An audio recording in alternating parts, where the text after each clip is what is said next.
Allez, bonjour les amis, c'est avec grand plaisir qu'on se retrouve pour le quintet de ce vendredi. Et oui, ce vendredi soir, un bien joli quintet du côté de Vincennes en nocturne. Je vous propose d'étudier les 16 partants, de voir la base en or, choco et tocard du jour, bien évidemment. N'oubliez pas le petit pouce, les amis, sur la vidéo. Pensez à vous abonner à la chaîne si ce n'est pas encore fait. Allez, let's go, les voici, les voilà.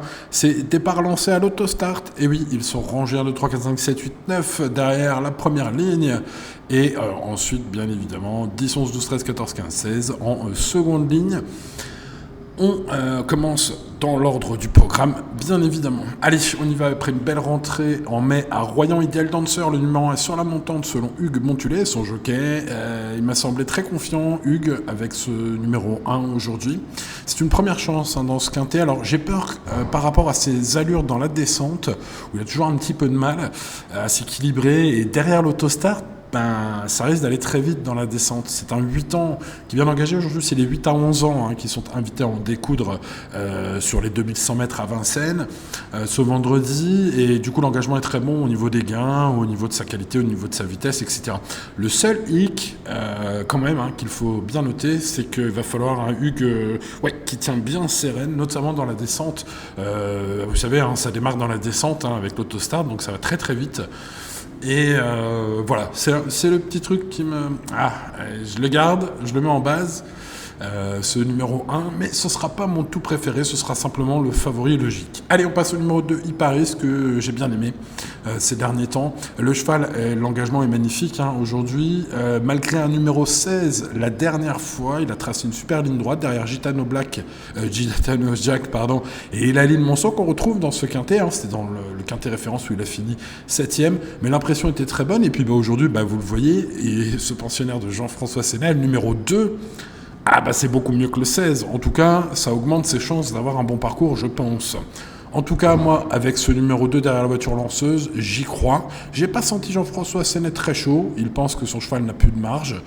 Mais moi, je suis plus chaud que lui. Je garde ce numéro 2 en tocard du jour. Allez, on passe au numéro 3, Iatus, qui fait face à un quintet visé par Bruno Bourgoin. Il serait déçu de ne pas être dans les 5 premiers. Je vais le mettre 5e, ce cheval-là, de mon prono et de mon ticket.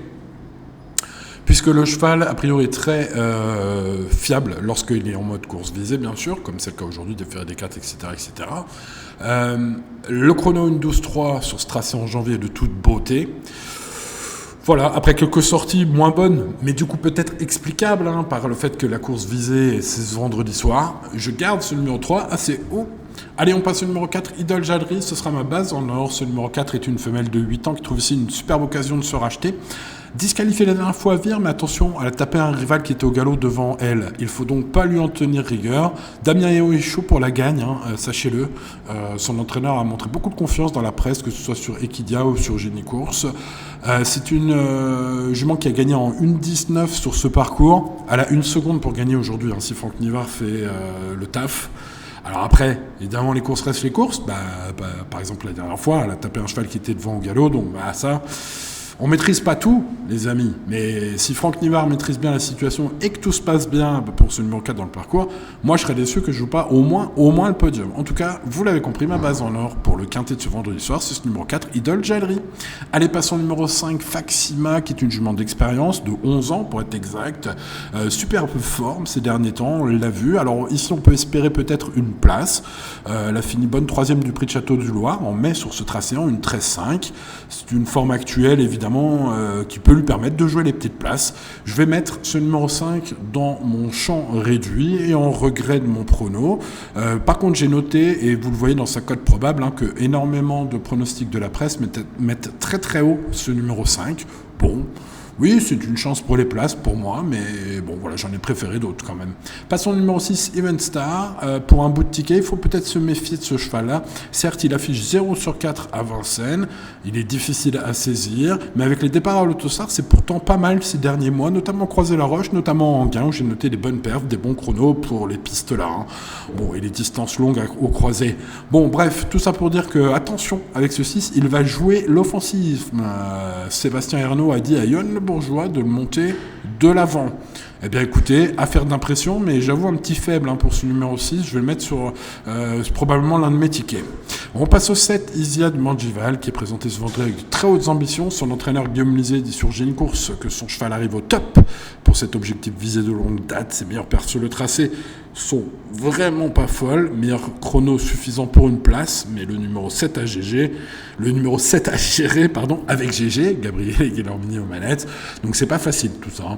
Je vois pas ce numéro 7 comme un soleil, je mets dans mon champ réduit. Alors ensuite, j'ai pas gardé le 8 Ikito Planchette, qui avait pas mal couru en rasant les murs sur ce tracé en décembre, en étant chanceux 5e. Mais là, avec le 8 aujourd'hui, ça va être dur. En plus, le cheval n'est pas vraiment en forme, sachez-le. J'ai pas senti du tout Franck Blandin sur Equidia chaud, mais alors pas du tout. Voilà, phase de reprise pour ce cheval, avec le 8 en dehors. Je regarde courir seulement. On passe au 9 Hippocrate du trio, que je n'ai pas gardé non plus. Le cheval affiche des progrès depuis cette année. 0, puis 9, puis 5, c'est de mieux en mieux, c'est vrai. Mais le cheval s'élance tout à l'extérieur.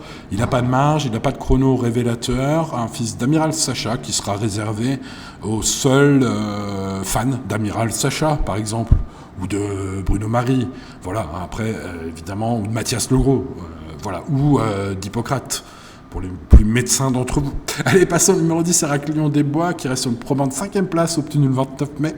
Il demeure ferré cette fois. Alain Gendreau valide la bonne condition physique, mais a très très peur du fait qu'il ne puisse pas être déféré. Avec ses chaussures, je pense qu'on peut tenter une impasse sur ce 10 et sa mauvaise position de départ. Passons au numéro 11, Gitano Jack, qui a su garder un moral de poulain. On l'a vu très accrocheur les 2 dernières fois, vu sa 4e place décrochée dans la REF. Et son entraîneur, Monsieur Bernier, Guillaume Bernier, qui espère un parcours d'attentisme pour le voir finir fort et à l'arrivée. Je pense que ça pourrait être un joli choco. Il n'a contre lui, évidemment, que sa position de départ exécrable. Là, on ne pouvait pas faire pire. Mais vous l'avez vu, il y a des très bons chevaux, 1, 2, 3, 4, 5. Il va s'élancer derrière ses chevaux. Alors, si Paul Ploquin, Pépé, arrive à la jouer fine et à se glisser entre quelques chevaux, attention à ce 11. Ça peut être une très très belle trouvaille. Passons au numéro 12, Golzac de Rennes, qui compte un podium en 9 tentatives à Vincennes. Vu sa forme récente à hier, le cheval tente un déplacement audacieux, ambitieux, même de la part de son entourage du sud-est vers Vincennes. Kevin Bunel estime que l'opposition est forte quand même ce vendredi. Bon, c'est un suiveur. Benjamin Rochard va suivre et de temps en temps, tel un diable, il sort de sa boîte. Est-ce qu'il va le faire aujourd'hui ? Là, franchement, s'il fait l'arrivée, on pourrait dire que Benjamin a joué fine. Bon, voilà, je lui ai mis 9 sur 20, c'est ce que je pense du cheval et de sa chance. Passons au numéro 13, Yako Genila, le gros point d'interrogation de cette épreuve. Après une bonne rentrée, les sorties suivantes ont déçu son entourage. Il a eu des analyses médicales, c'est Aurélien Desmarais qui apprend ça sur Equidia. L'animal a été correctement soigné suite à une leptospirose, mais risque de manquer. Le cheval est en convalescence. Il est ferré, je raye. Je raye également le 14, Iron Mijak, qui effectue ses premiers pas sous ses nouvelles couleurs. J'ai pas senti Kevin Bunel avoir vu grand chose le matin. Il laisse ferrer, il va regarder ce que ça donne aujourd'hui. Moi aussi, je vais simplement le regarder. On passe donc au numéro 15, Horse de Gramont, qui adore les 2100 mètres du jour, mais demeure parfois fautif au départ. Il est top selon son entraîneur. Et driver d'ailleurs aussi, Jonathan Van Merbeek, qui espère que le départ lancé derrière les ailes de l'Autostar l'aidera. C'est un tout ou rien, mais il a les moyens de surprendre la grosse cote. Faites vraiment, vraiment attention à ce numéro 15, les amis. D'autant plus que sa cote promet peut-être, elle promet d'être belle au minimum, mais ça pourrait même peut-être une très très grosse cote. Beaucoup de monde l'a oublié dans les pronos de la presse. Ouais, ça peut être un très très joli coup ce 15. En tout cas, moi je vais le mettre sur un ticket combiné. On passe au numéro 16, Elali de Monceau, qui est une bonne finisseuse. Bonne finisseuse d'ailleurs dans le quintet référence. Elle devra s'élancer derrière et en dehors, ce qui n'est vraiment pas facile. Mais en cas de bon parcours, on peut s'attendre à ce que ce numéro 16 joue au moins les places ici. Voilà, il va falloir le bon parcours, mais sa forme ne fait aucun doute. On peut garder pour les places ou un ticket un peu large ce numéro 16. Allez, les amis turfistes, il est temps de choisir. J'ai choisi. Voici les miens. Idole Jallery, le numéro 4 est ma base quintet en or. La position est idéale derrière la voiture. Franck Nivard est averti. Il ne faut pas taper devant, comme la dernière fois, pour ne pas se montrer fautif. Une 19 sur ce parcours il y a quelques semaines, alors quelques mois maintenant, c'était en janvier. Alors en gros, plus d'une seconde pour gagner aujourd'hui. Hein. Donc ce numéro 4, bah écoutez, les courses restent les courses, mais c'est ma préférée, c'est ma base en or. Attention, attention à Gitano Jack, qui pourrait pourquoi pas la battre si Gitano Jack arrive à se glisser, notamment en début de course, dans les bons wagons. À Paul Ploquin de jouer avec ce numéro terrible, hein, le 11, c'est vraiment terrible. Mais bon, voilà, le cheval a de la qualité, il est en forme, il a de la combativité. Un petit poulain, ce bon vieux Gitano Jack, hein, toujours courageux. Ce numéro 11 à souligner, c'est mon choco du jour. Mon tocard du jour, ce sera le numéro 2, Iparis. J'ai beaucoup aimé l'impression visuelle de sa course. Dans la course référence, il a fini fort. Et je rappelle que ce jour-là, il avait le numéro 16 dans les boîtes, enfin dans les boîtes, n'importe quoi Simon, il avait le numéro 16 derrière la voiture. Aujourd'hui, il a le 2 derrière la voiture. Il a donc beaucoup plus de chances d'avoir un meilleur parcours, c'est mon avis. En tout cas, même si Jean-François Sénet n'est pas très chaud et que pas grand monde l'a gardé dans son prono, ce numéro 2 est mon tocard du jour. Allez, entre ces 3 chevaux à belle cote, je vais glisser le 1, favori logique. Mais attention, j'ai un peu peur pour ce cheval qui a une première chance théorique. J'ai un peu peur qu'il bégaye un peu en début de course derrière la voiture, dans la descente. Ouais, il est toujours un peu léger d'allure dans la descente. Alors après, son écurie, hein, M. Guarato sait y faire. Ils ont peut-être fait aussi les bons réglages. Hein. Bon, voilà. 4 As, 11 et 2 en base. Champ réduit ou champ total, à vous de voir. Mon prono complet pour ce vendredi est composé du 4, du 1, du 11 et du 2, vous l'avez vu, et suivi du numéro 3, Hiatus. Belle chance régulière, course visée et bon chrono sur ce tracé. Bruno Bourgoin est chaud sur ce numéro 3, méfiance. Ensuite, je trouve que le 15 et le 16, hein, Horse de Gramont et Lali de Monceau, sont de superbes chances théoriques. Mais, le 15 devra trotter et sortir de ce numéro 15, et le 16 devra sortir de ce numéro 16. Hein. Pas évident ces positions de départ, mais bons chevaux, 15 et 16. Méfiance, méfiance. Allez, ensuite on peut garder le 6, et j'ai quand même quelques regrets derrière Even Star, hein, qui va jouer offensif aujourd'hui, sachez-le, ce numéro 6. Je parle du 5 Faxima, régulier en forme, et du 7 Isia de Montgival. Ambitieux, hein, du côté de Guillaume Lisée. Hein.